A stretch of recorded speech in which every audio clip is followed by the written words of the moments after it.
মাননীয় speaker, police সংস্কার নিয়ে যখন আমরা কথা বলি বা পুলিশের যে বিষয়গুলো, তৃণমূলের কিছু পুলিশের অনেক সমস্যা রয়েছে ইনস্ট্রুমেন্টাল। যেমন পুলিশকে যখন তদন্ত করতে পাঠানো হয়, ওই তদন্তের খরচ কিন্তু থানা থেকে দেওয়া হয় না, আর যেটা দেওয়া হয় সেটা কিন্তু অপ্রতুল। আমরা যখন পুলিশকে একটা কাজ করতে দিচ্ছি কিন্তু বাজেট দিচ্ছি না, পুলিশে একটা কালচার প্রচলিত রয়েছে, সেটা হচ্ছে ম্যানেজ করে নাও। এই ম্যানেজ করতে গিয়ে দেখা যায় পুলিশ দুর্নীতির বিভিন্ন কাজে তারা কনভেনশনালি জড়িয়ে পড়ে।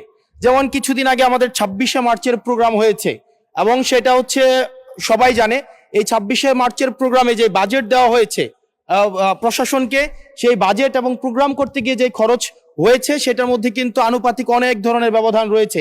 তখন যে কাজটা করতে হয়, পুলিশ ব্যবসায়ী থেকে তারপর হচ্ছে তার এলাকার বিভিন্ন প্রতিষ্ঠিত মানুষ থেকে কিন্তু অর্থ উঠাতে হয়।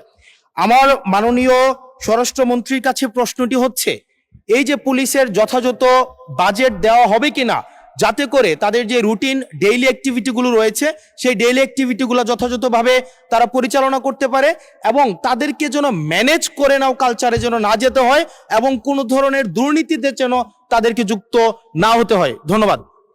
আর আরেকটা বিষয়, যদি সম্বোধন করার ক্ষেত্রে যদি ভুল হয়ে থাকে সেটা আমি অ্যাকনোলেজ করছি, কারণ আমার এই সংসদে আমি আসছি, আমার 27.5 বছর বয়স।